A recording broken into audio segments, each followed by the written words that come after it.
Good morning, everybody. Thanks so much for joining. As always, we're going to be talking about decline employee engagement. This article is from Zaid, actually, one of our regular, you know, viewers of the show, and often suggests um, our topics. But he didn't suggest this. I just saw him post this the other day, and it made me think about some things. And I was like, "Okay, let's discuss it in the show." But before I even dive into some of the things that that we're going to talk about today in detail, or some of the stats that were in this article, I want to ask you, why employees being engaged is important for organizations, right? In your opinion, from the audience standpoint, there's no wrong answer. I'd love to know why you think employees being engaged is important for organizations. So this article that he shared yesterday, go to his page. Maybe I'll drop a link here in a little bit, so you can read through it if you want. But he talks about how over the last 2 years, the employee engagement has been dropping, and it's funny because I remember when this article, not this specific article, but an article by the same company was written by Gallup back in 2020 when me and Kevin first started doing this Mm, show. It's been doing this for a while, and it was on the rise back then, right? It was talking yeah, over the last few years, it was on the rise, and we are like, Kevin, like, what? Are you serious? yeah. There's no way this is on the rise. And I feel like the data was just lagging, right? I think that Mm, we were seeing some things and that we recognizing that it should be falling, and sure enough, 2 years later, we see that the data is showing that it is falling. So it's saying that after trending up in recent years, employee engagement in the US saw its first annual decline in a decade, dropping from 36% engaged employees in 2020 to 34 in 2021. And the pattern has continued into early 2022 as only 32% of full and part time employees working for organizations are now engaged. So that's a pretty, low number. Um, and the reality is they were pretty happy with when it was at 36. So it just it tells us how low of a benchmark we have for success mm. when it comes down to employee engagement. What are those numbers, say to you, Kevin? Like, what comes to mind when you're seeing those stats? Well, first of all, welcome Sharon and Eunice. Glad to have you guys with us. Uh, Even at 36%, I kind of shake my head. Having worked with people over the years, had employees, I think, okay, if they're only uh, engaged 36%, that's that's astounding. And I know as I train field leaders, they talk about various elements of people, and one of them is a lack of engagement. And I think, okay, so how has 36% become an acceptable norm? And then to see it dropping from what my opinion from bad to worse is kind of sad because we talk about wanting to have people motivated and take initiative and different issues like that. And the key is that if they're not engaged, they're not going to be motivated. They're not going to take initiative.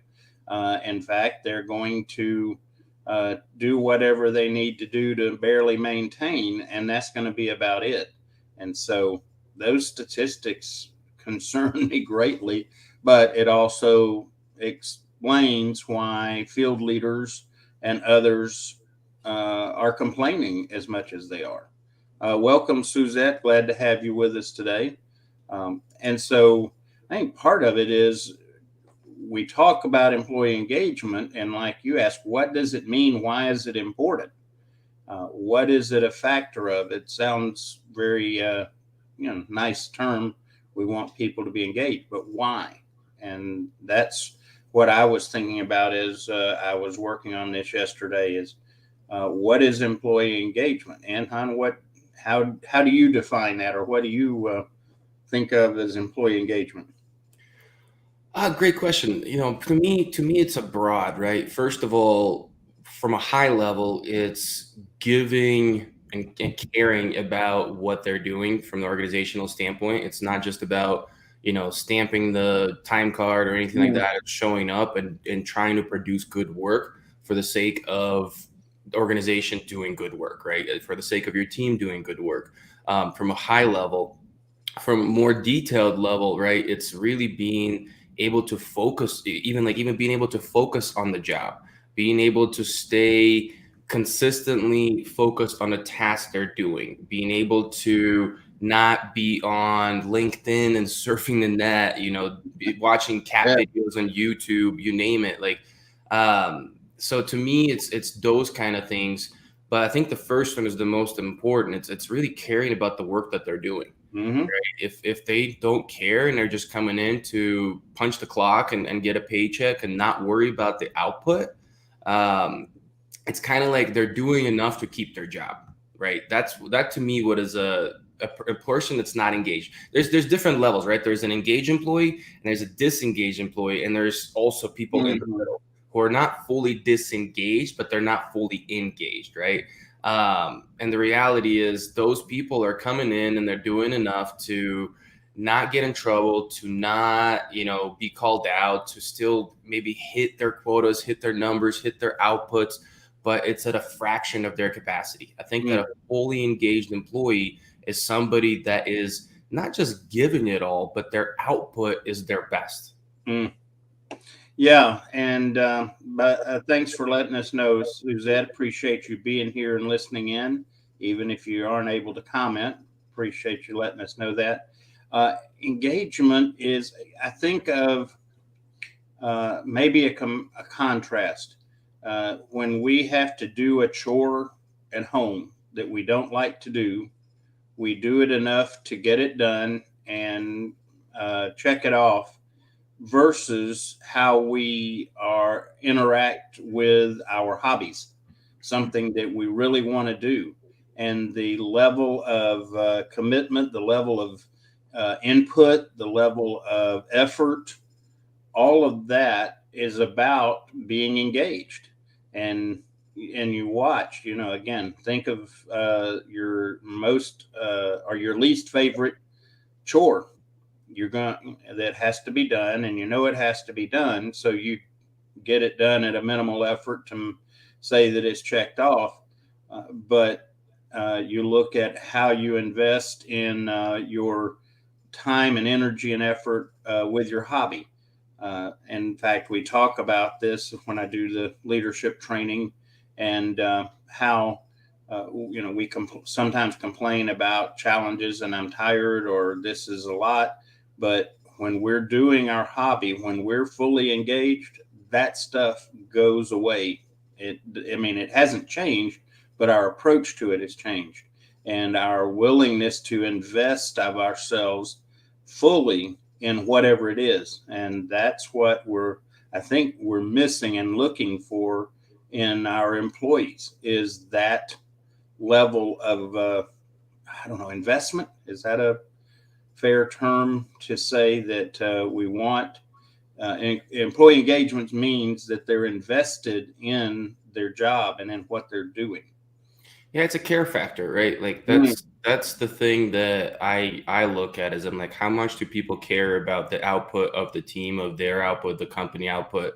Do these people care not just about the company from a standpoint, this company's paying my paycheck? Mm-hmm. Do they care about what this company is doing, how it's influencing people, how it stands among competitors, all that kind of stuff? And I would say very few people these days care about it. So that brings me to the next point of how me and Zaid started talking about this. Is like, what do we do to change it?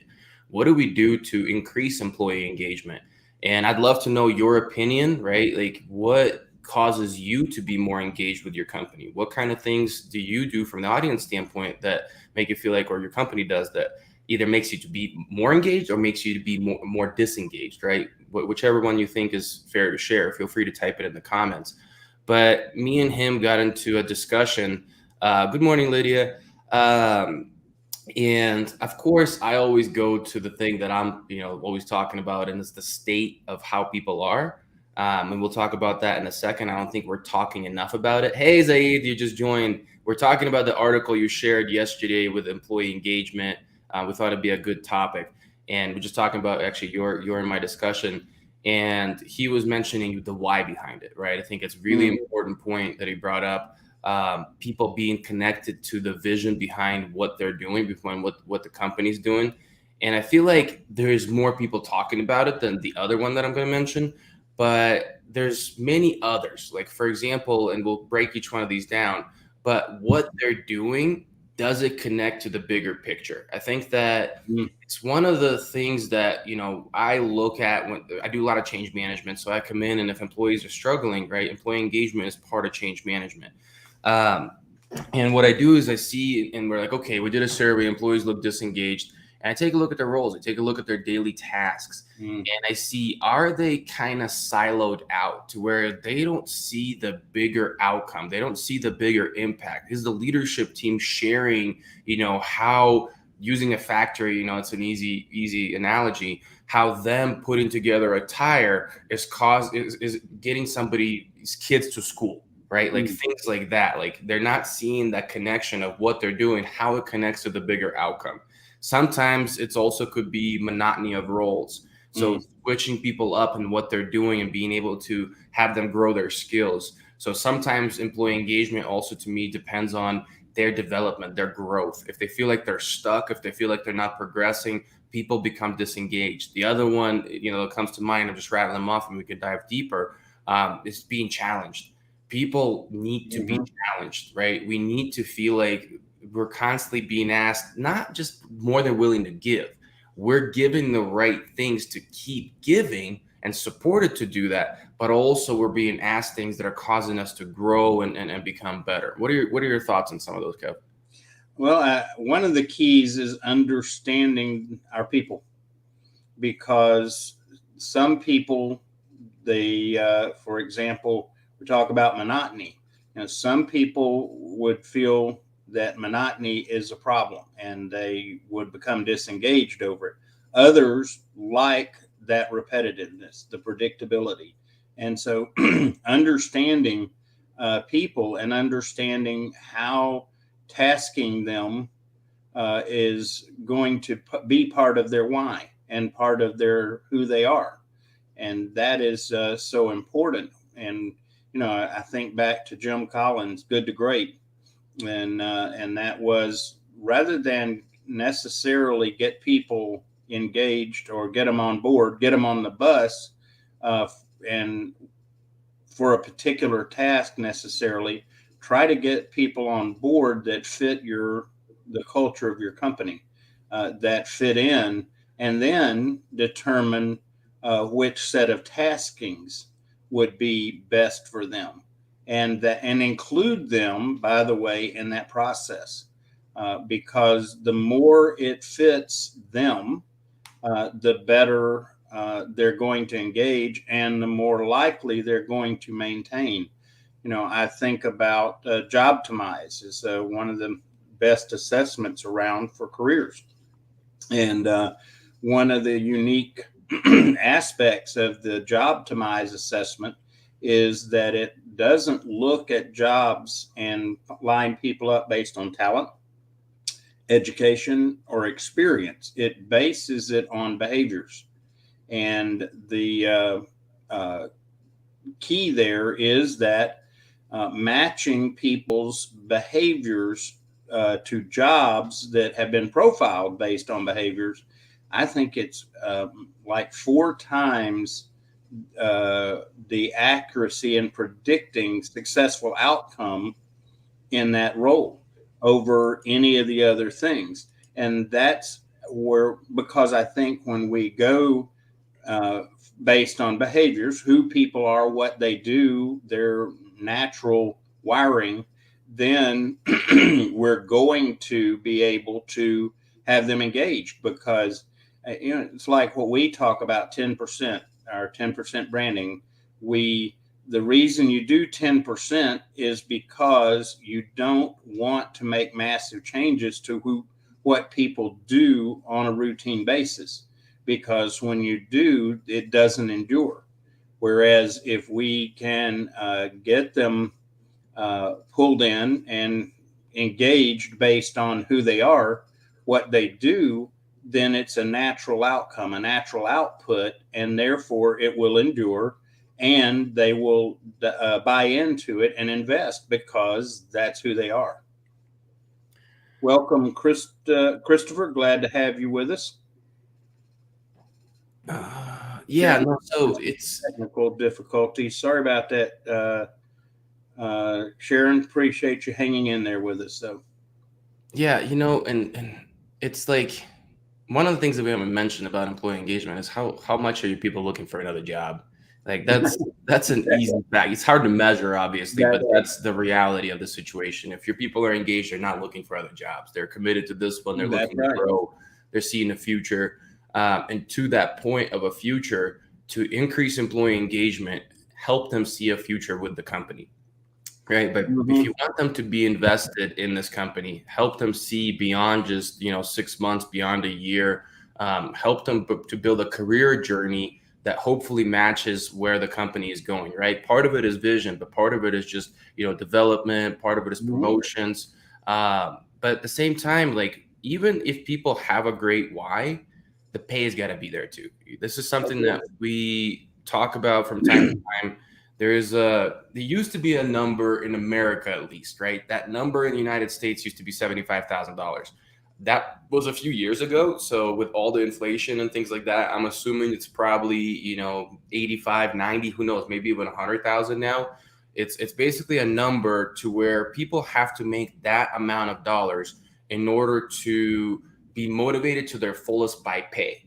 Past that point, it's the other things that really matter, the purpose, the why, all the different things that we're talking about right now. But if they're not meeting that number, chances are they're constantly looking for another job that will give them that number. So if possible, right, you have to make sure you're incentivizing employees extrinsically, right? There's two types of motivation, internal and external, right? So the external motivation has to be getting to that number, or at least have to see a path where they're like, okay, within X amount of years, by me moving through positions, by me, staying around, I can see myself getting there. If they don't, chances are they're going to be looking for work. Yeah, and it's interesting you bring that up. One of the things that I do currently is recruiting for the electrical industry, and what sometimes, and we have people that are changing careers. They've been out there and working in whatever with the degree they earned, and realize they're not satisfied with it. The money is maybe okay, but not enough to make it worthwhile, and so they're switching gears. And one of the very things we have to look at is, as a starting position or a beginner electrician, you're not making necessarily the money that it will take to take care of what you want to, or even meet where you were, because you've got to get trained and all of that.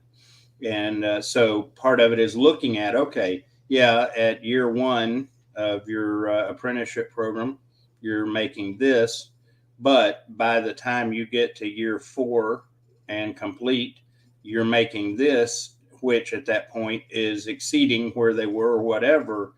If you help people see that, it makes a difference, because if we feel that it's valuable or beneficial, we can endure challenges along the way, as long as we have some idea that when we get to a point, that we'll be where we need to be. And so, yeah, having that understanding about salary, and I guess I'm simplistic, but why not ask people, what is it you need to be making to live, if you will, comfortably? At least a basic lifestyle that you want to live, where you're not always having to do side work or whatever terms you want to use. What is that number for the person? And I think that when, as an organization, we can invest that into that person, the potential for engagement goes up remarkably. Like you said, if nothing else, they're not disengaged looking for other jobs, searching job boards and things. So yeah, pay has to be a factor. But one of the things that we found is that, and like you said, Anton, pay to a point. But after that point, doesn't matter, because we see people making the dollars in situations. In fact, I've encountered them in these situation I'm describing, where they're making the dollars, but the other things aren't there. The career satisfaction, the vision of what they're doing and how it contributes to betterment of their community or their life or other people's lives. And when you don't have that, there's a point, doesn't matter how much you're paid, you're going to disengage, and even to a point of becoming disillusioned, and real challenge there. I think, we're living this situation where we got into an issue with trying to use pay as really the main motivator. Mm-hmm. I talked about this a couple months ago, where the Fed, the financial governing body in the United States, is asking companies to put a hiring freeze before the inflation hit, and now it's actually happening. These hiring freezes are happening, but they're talking about, we can't slow down inflation because people that are being bringing on as new hires keep getting higher and higher salaries. Companies are growing the pay incentives at an alarming rate because they can't attract candidates. Well, I'm like, if that's your only thing that you use as a lever, Mm-hmm. right? That's the only lever you're pulling over and over and over to get people to come work for you. I've said this for a long time. When you're focused on external motivation, in order to accomplish the same result, you have to increase reward bigger and bigger and bigger. And it ends up being exponential if you keep using it. So this just illuminated how much of a problem we have in organizations of being able to use some of these other levers, right? Of being able to retain employees, of being able to connect it to a vision, of being able to, make them care because they see a purpose, make them develop because they're growing, right? For me personally, I've been fortunate to make enough money to meet my minimum standards for many, many years. And every time that I ever looked at a job or switching a job, I asked myself, am I better today than I was 6 months ago? Am I doing things that are increasing my skill set as a professional? Am I able to do things that are new to me, exciting, or am I not? I was with a company for 9 years, and it got to a point where two 6 month periods in a row, I said, no, I'm an autopilot. I know this so well. I'm not being challenged, and for me, that was enough to leave. You could have offered me more pay. It may have made me stick around a little bit longer, right? Just because it would have been like, oh, great, I can buy a new car or whatever, a new boat, whatever it may be. But in reality, it would just, another 6 months would have passed. I would have been right back in the same situation as I was. And at some point, you can't keep offering me more pay. So that's where we're at as society right now, especially in America, is that we can't just keep offering more and more pay when those standards are being met already. Now, I'm not saying that everybody's are.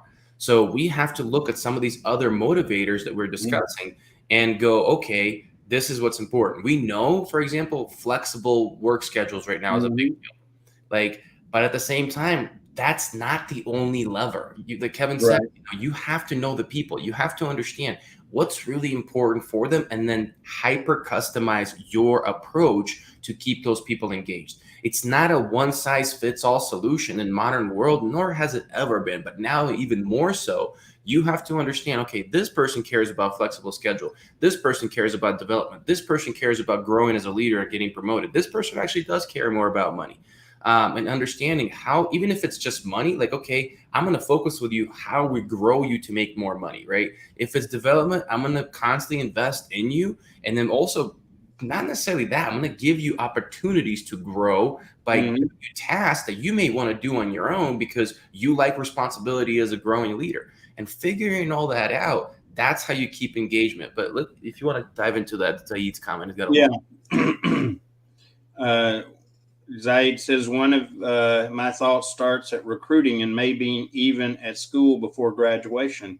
The only motive a company attracts people is a figure of dollars that they will make it make in that job. Then a short period of time, they will be burnt out and don't care anymore. Payment is there, but it should be the least, not the first. Case in point, many people went to nursing because of the payment. While working, will have way much challenges. Then here, quality will go down and their engagement as well. I agree with you, Zaid, and that's why And I don't know for those that don't know, I wrote an article recently about the perfect storm in the workforce. And one of the colliding storms here, and we're seeing the outcomes of it, is misaligned education. And in terms of education in the workforce, excuse me. And as a result, we've got too many in one area of the workforce and being educated and prepared, and not enough in another. And the result is, and I see this in the electrical industry, but it's many of the skilled trades area, is that need for experienced people is driving cost up because companies are buying talent from each other. Rather than recruit and bring in and train and develop, they go looking at other companies and say, hey, I'll give you $1 more an hour if you'll come to work for me. And it's a cycle that is very real and out there that's driving up pay. And everybody says, well, good. Well, everybody will make more money. Well, to a point.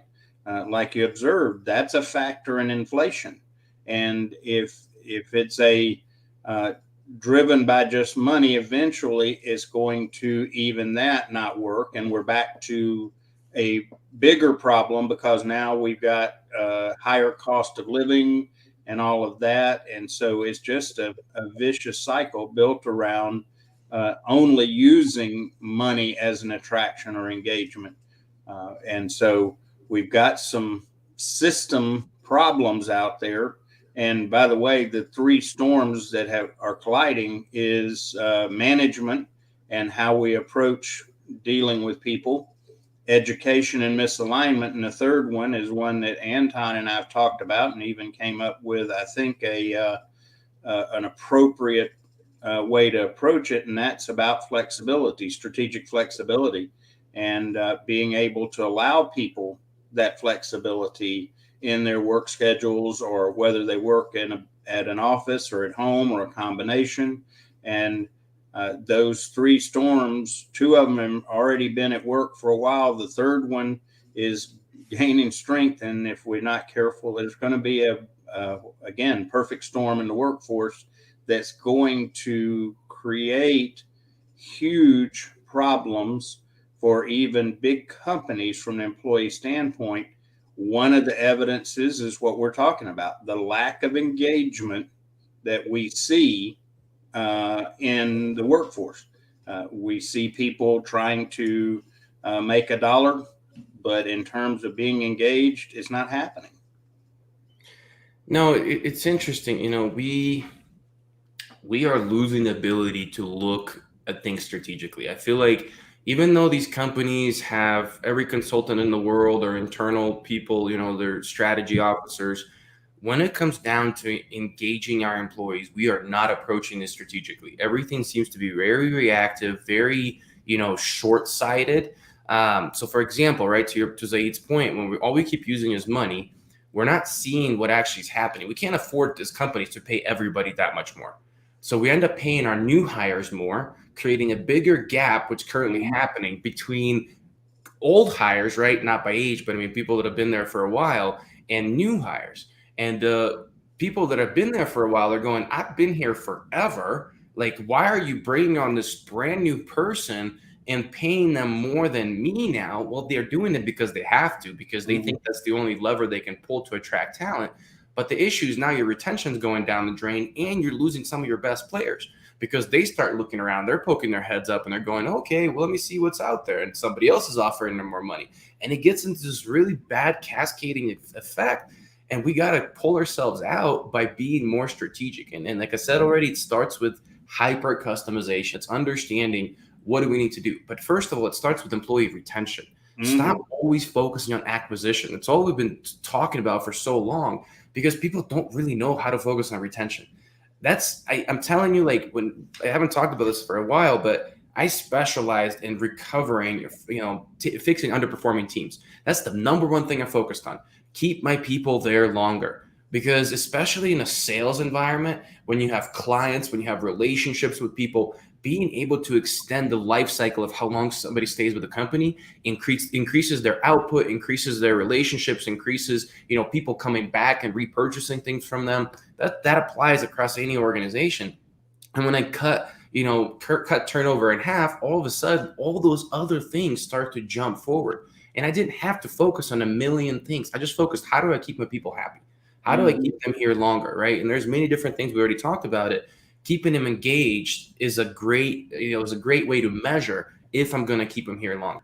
So one thing that we haven't talked about, but I already mentioned, companies are not doing enough about understanding how people are, the state of their mental and physical being when it comes down to them being on the job, right? And me and Kevin talk about this all the time. Like, there's no such thing as this, line in the sand that says, here's how a person is at work and here's how they are at home. It's one and the same person, especially when it comes down to remote working or hybrid working. This work and life has become so intermingled. It has become so, jointed, that we have to look at people and their state of being as this complete picture, right? We call it work-life congruence. And when companies are looking at that and saying, I need to help people to be the best in both, right? Not one, just focusing on best at work, because the life is going to seep into work. Just like we can't leave work behind, right? Many people struggle with this. If their job is demanding, they can't just shut it off. They get home and they end up doing things.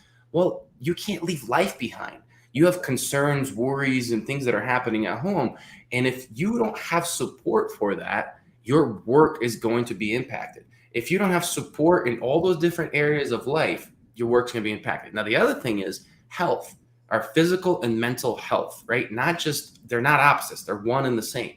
And if people are not getting support for that, if their brain is not in a good state, they can't just leave that behind when they clock in. Their performance is going to hurt. And engagement, from a very basic standpoint, is ability to focus. And if your brain is burnt out, could be very much because of your life situations, because of your health. Well, guess what? You are not going to be engaged at work. And I feel like very few companies are actually doing something about it. Yes, I have to admit, we're talking more about mental health, but that's really where it's stopping. We're talking about it more. So that means that people that have already crossed the threshold of feeling issues of mental health are discussing their issues. We're not getting ahead of the game and saying, how do we prevent people from getting to that point where something breaks in our mind? Which is once your mental health goes, it's a very recurring cycle. Once you get anxiety and depression, it's very easy to slip back into it versus trying to prevent people from getting there in the first place. So that's something that I encourage companies to do more of. Not just talking about things, but really understanding, how do we keep people from burning out? How do we keep people, we talk about this bucket analogy, how do we keep people from their buckets overflowing in the first place? Because once that first drop overflows, the likelihood of that overflow happening is much more higher than it was before. Well, and you hit on something key in that we've been hiring so-called experts and things to address some of these issues, and we're getting nowhere. And it's because there's a core problem, and you and I talk about this all the time. We got a lot of people polishing leaves on an unhealthy tree, rather than getting down and digging down and finding what's eating at the roots, and go to the root problems rather than just dealing with the symptoms. And when you do that, you can cover it up for a while. And if, depending on the amount of time, money, and effort at polishing leaves, you can make sick leaves on a sick tree look good for a while. There's a point, though, that they'll just shrivel up and fall off. And then at that point, things are really bad. And so, again, don't polish leaves. If there's a problem, dig down, find someone that can help figure out the root cause rather than treating symptoms. And I've got to say it that a lot of the prepackaged, well, your solution is my prepackaged 5 easy step program. Again, efficacy of those types of approaches is about 30%. And if you're okay with a 30% retention, or 30% of your folks improving, the other 70% continuing on, go that route. Otherwise, you've got to approach it just like we're talking about individually approaching customization and making it fit the person. Organizationally, we've got to approach it in that fashion, because an organization is just multiple people. And being able to identify the needs and directions needed for individuals within your organization is so essential. If not, everybody's going to be buying ping pong tables and pool tables and, I don't know, gym equipment and all that. There's not, I mean, those are nice things, and sometimes those are a great piece, but not everybody's pool players, or not everybody plays ping pong, or what have you. We've got to focus in on understanding who our people are and what they're about. And, you know, it's interesting. We keep talking about work-life congruence, and the fact that there is not that magical line where you switch from one to the other. Practical evidence that we recognize it in one regard in the current pandemic. It doesn't matter if I catch the virus, get the virus at home. If I get the virus, nobody wants me at work. And I understand, I appreciate that. But we recognize that getting the virus, getting ill at home, doesn't automatically mean I can turn it off and come to work and everything will be wonderful. That's an analogy of what we're dealing with now. We can't think that people are going to be mentally, emotionally compromised or ill and shut it off, come to work, and everything's going to be fine. It doesn't. That's not even logical. That is just absolute foolishness. But that's kind of how we want to approach it. Yeah, you know, Zaid's got another comment here. Another of my thoughts. What's that? Zaid gives this a lot of thoughts, an area of real interest, Zaid, and he's gotten some good thoughts and ideas on all of this. Well, I appreciate his engagement, Zaid. I hope you know that. Like, you always make the show better. I encourage everybody else to continue to comment. We love to engage with you, and you know, we want our audience engaged. Speaking of engagement, another of my thoughts is the nice culture. People know they will hear nice words, but that's all. Asking people for their thoughts and to find out later managers are just doing something else will today damage people. Sometimes managers will cheer people in the team to just say, see, not all are feeling the same way. And this is really important, right? Like I see this in change management where we do a survey, right? We call them pulse checks, kind of like seeing the pulse of the team. And I see so often, like we do this assessment, we spend time on compiling results, analyzing data and crunching it down, you know, from however hundreds of responses into a few key drivers that are making people feel that way.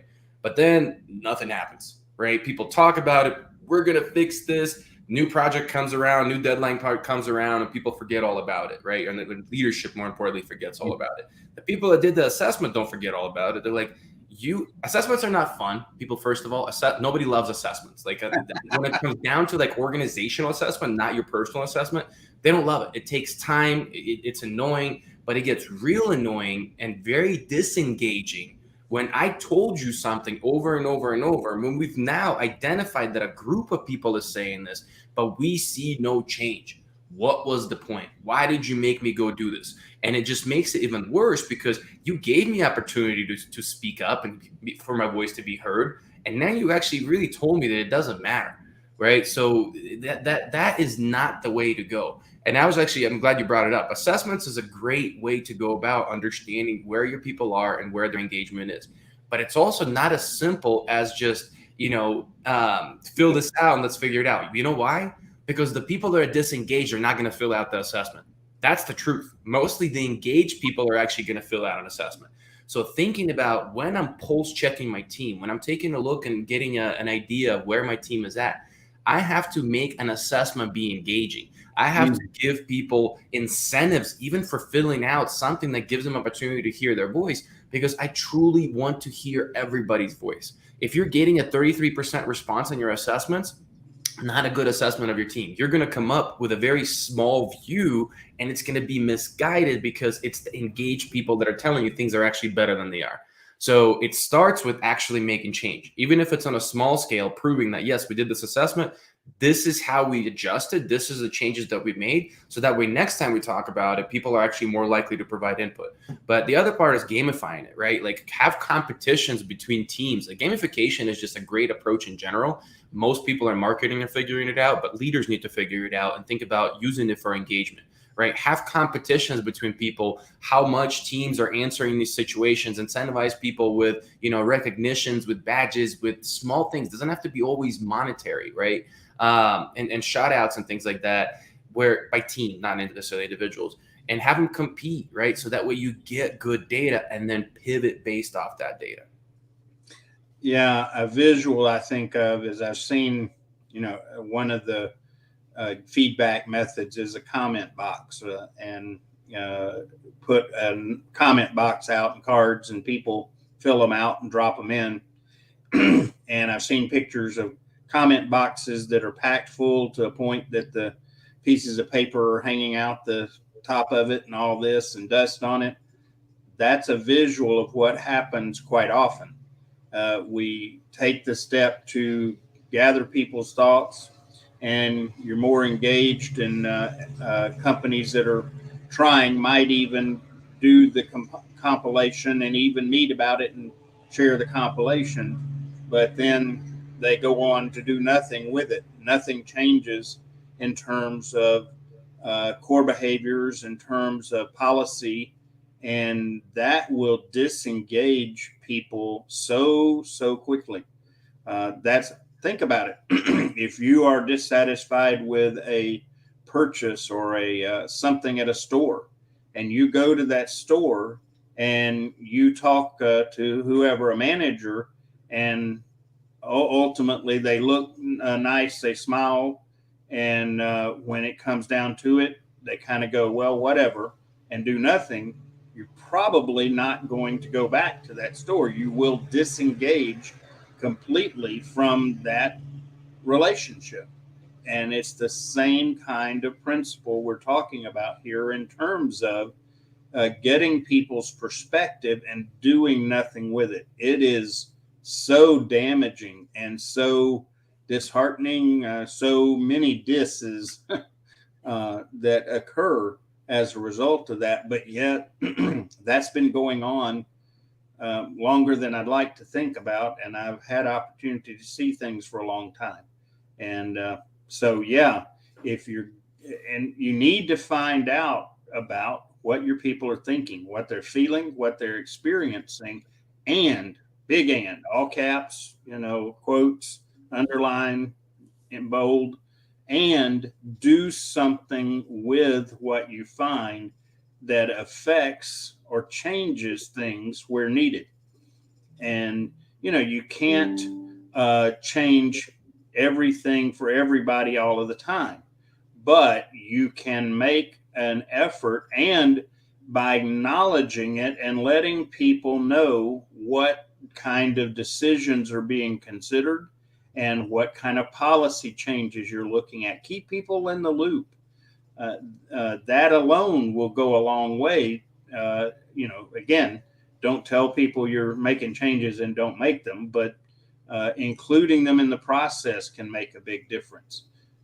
One of the things that I do with leaders that I'm training is we'll be in a real life situation. I did this last weekend during my training exercise at drill. I had some junior officers and pulled them aside and said, okay, this is our set of circumstances. If you've got to make the decision, what's the decision? And let them give their perspective, and by the way, influence the outcomes of what you're doing.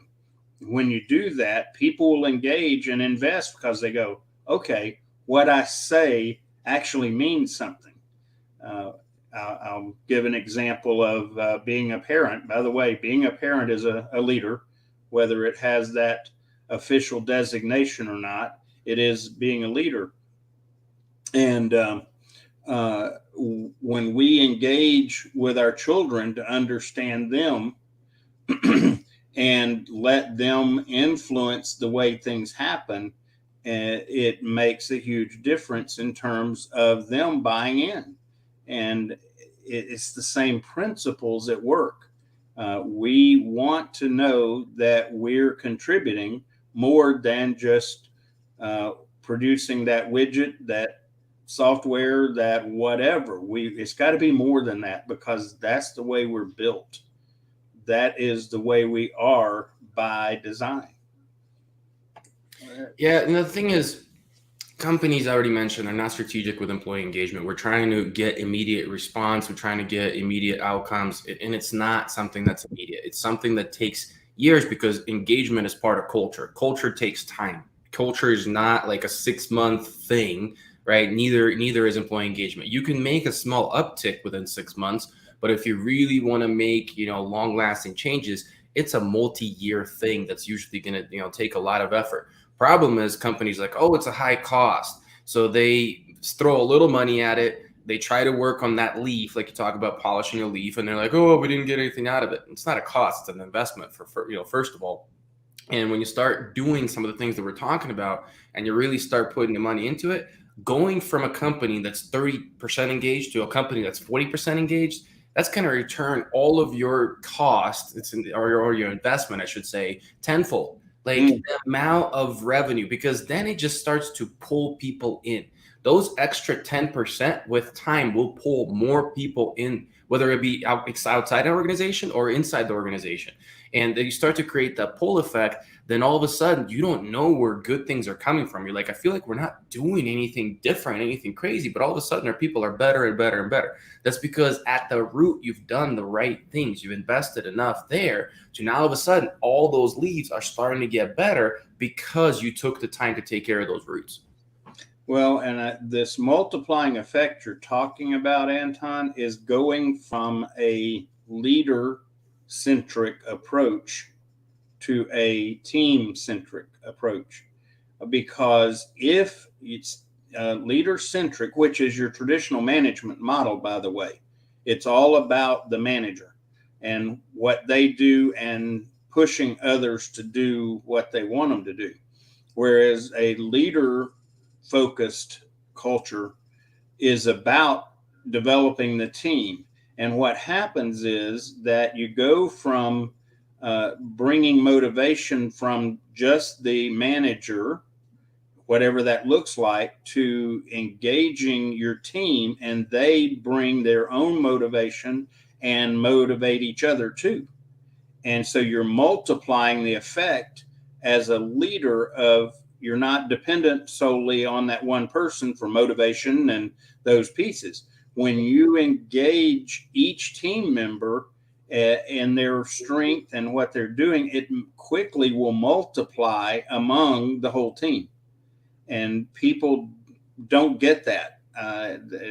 Well, part of it is because for many years, decades, we've been trained that we've got to have a purely management only model. We got to have that one person in charge, and they are the one driving everything. When you move to a leader model, they are the responsible party, hyper responsible, in my opinion. But what happens is that an effective leader takes themselves out of the center of the picture and puts their team at the forefront. And by doing so, whatever the size of the team, you're multiplying effect. And it's a principle that's been around for millennia, yet we haven't adopted it. We haven't grasped on it. Again, like to use sports analogies. Football team, you've got captain of the line and captain of the defense, and you've got people in the team that are engaged with making it work. And when you watch a sports team effectively working as a team, they win and their results are remarkable, and it's even really cool to watch. Everybody really likes to see that team that is functioning really well together. Well, those same principles work at work if we tie into them and use them.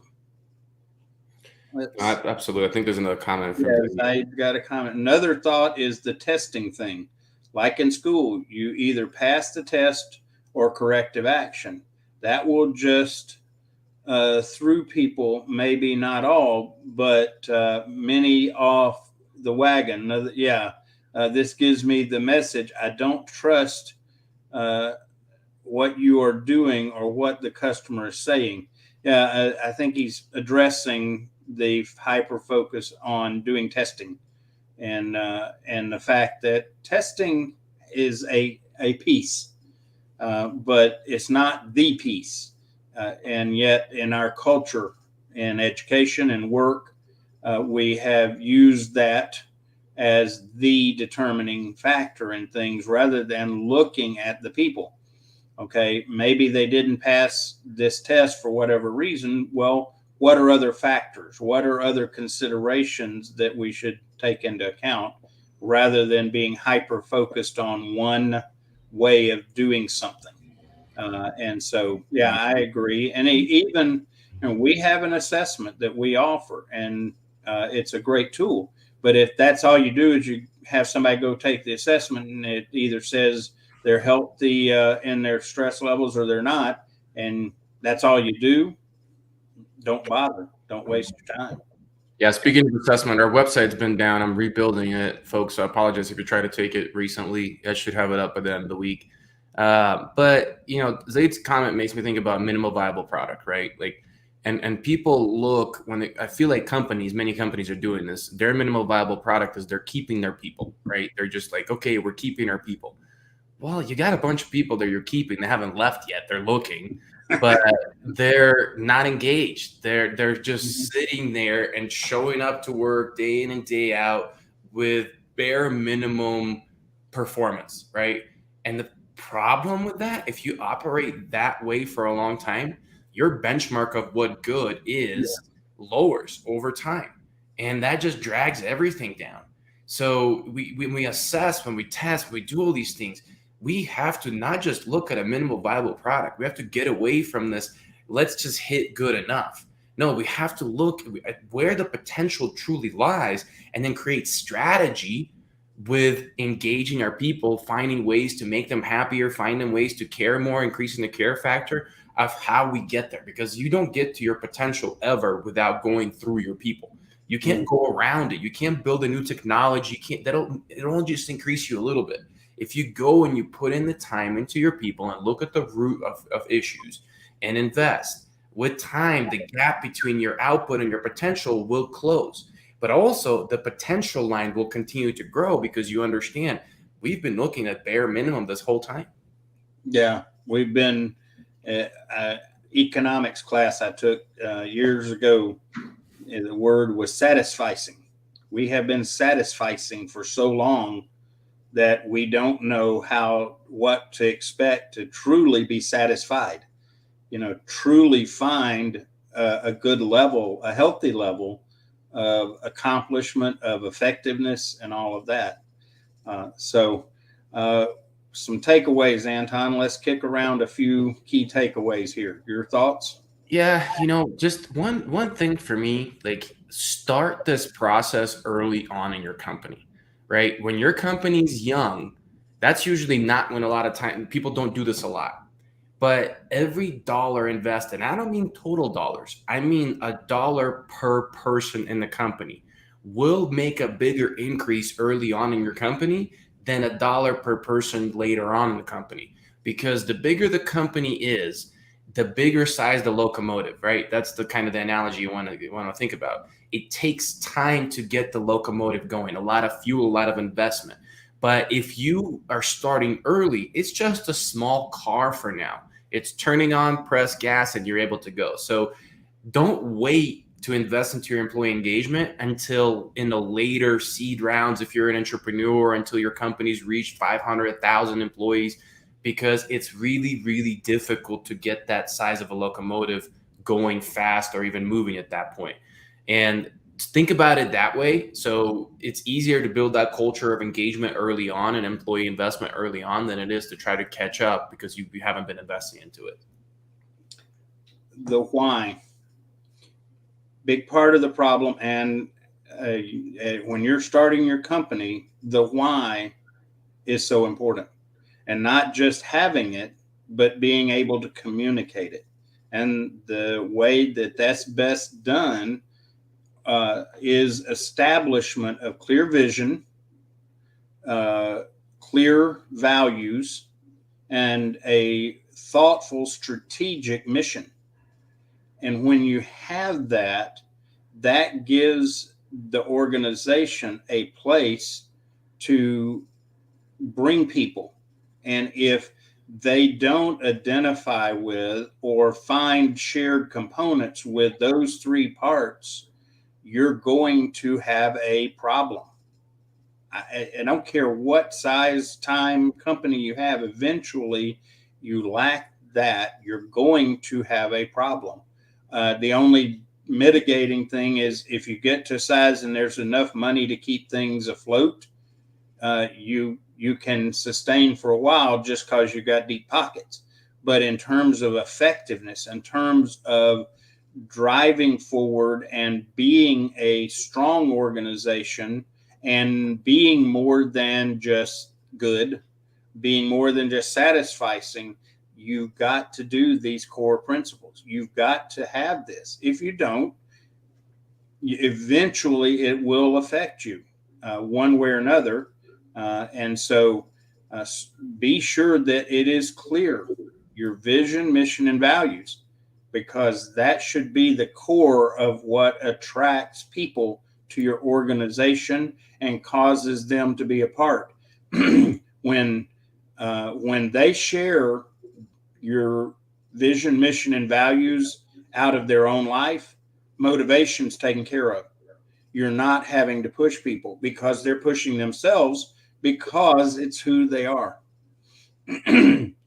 So I think another key takeaway is listening to people and doing something with what you hear. So key.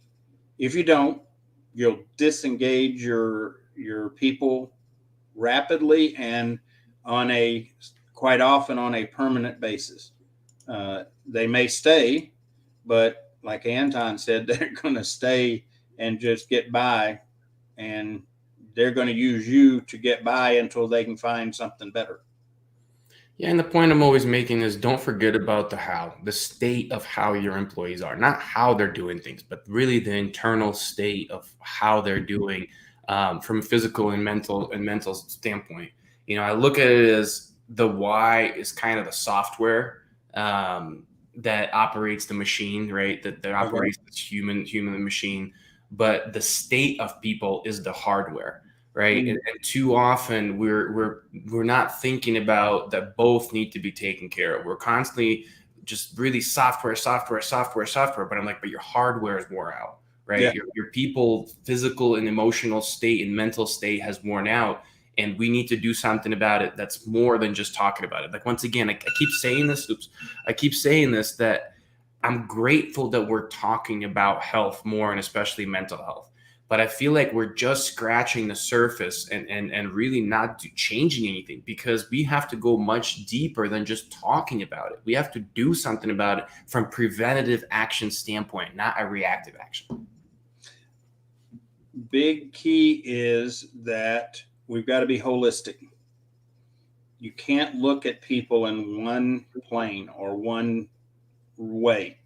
Got to be holistic and really take time to know them fully, and then make plans and strategies based on that.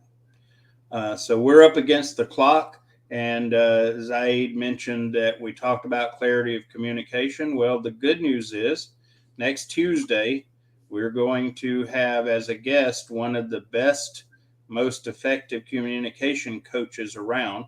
Our friend Lila Smith's going to join. And I know I have learned a lot from Lila, and I really work hard to be an effective communicator. And even with the effort that I've made on my own, she has taught me. And so be back with us next Tuesday for our guest, Lila Smith, as we dig deeper into the whole area of communication. So join us. God bless everyone. Have a great week. We appreciate you being here and look forward to being with you next week. Bring your friends and join us, and let's have some more great discussion on the topic of communication. Take care, everyone.